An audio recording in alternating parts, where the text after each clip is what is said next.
big deal for us is that Stephen Carroll is next to us with the business news. He's starting in the UK. In fact, a new report showing startling levels of inequality there. The anti-poverty charity Oxfam says the UK is one of the most unequal countries in the developed world.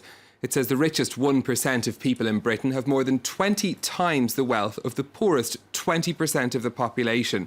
So that's 634,000 people who have 20 times more than 13 million. The divide between rich and poor has widened in the past 20 years as property prices have risen, leaving homeowners richer while those who rent and have no pension have seen their wealth decline or stagnate, according to the charity. Oxfam has called on British Prime Minister Theresa May to address the poverty gap, saying the problems were likely to have contributed to the UK's vote to leave the European Union. Let's stay in the UK. Some new research on job creation after the Brexit vote. A survey from the recruiter Manpower says employers in 6 out of 9 sectors were less optimistic about creating jobs after the Brexit vote. Construction, financial services and utilities saw the biggest drops in confidence.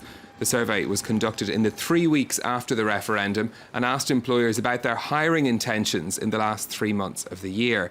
Meanwhile, Manpower says there's been an 800% rise in applications for finance jobs in Dublin since the Brexit vote.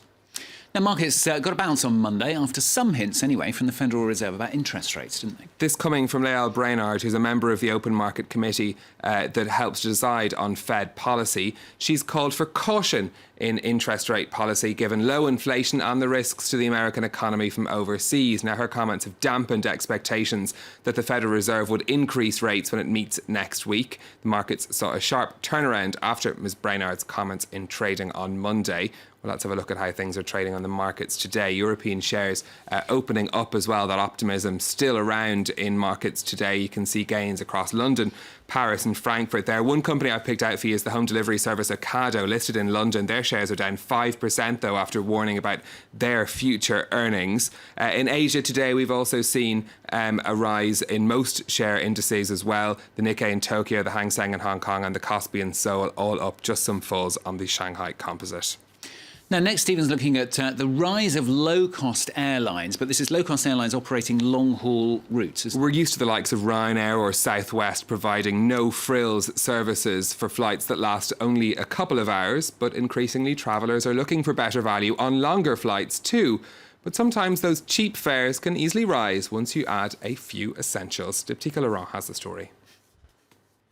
Paris to Punta Cana in the Dominican Republic for under €400. It's a promise of the low-cost, long-haul sector, and more passengers are snapping up flights. It's a really good price. We were thinking of going to Italy, Spain, Greece, more affordable destinations. And finally, we paid the same price to go to Punta Cana. It comes with a catch, though. There are lots of paid options.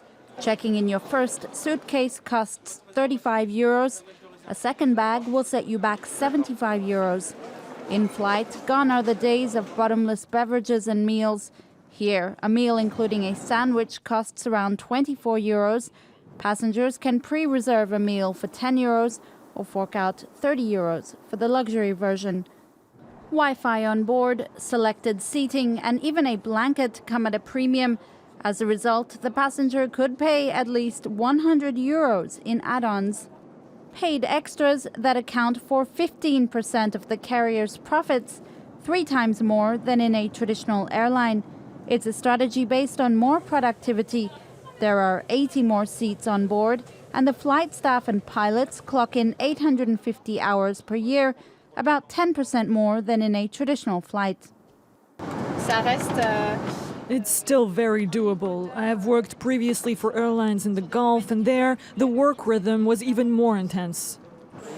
In 2005, low-cost carriers represented 20% of the European market. Today, that's doubled to 41%. Now, finally, some good news off the pitch for Manchester United. The club's seen record revenues of more than €610 million for the last financial year, earnings boosted by 14 sponsorship deals as well as increased ticket and TV earnings. The club's predicting another rise in revenues for the coming year to €640 million.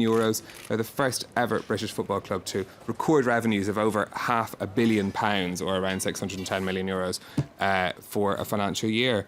And that's not at all in reference to how they play on the pitch. No, exactly. They lost at the weekend, didn't they, to Manchester City? There you go. My football knowledge is coming out there. Let's have a look at what's happening.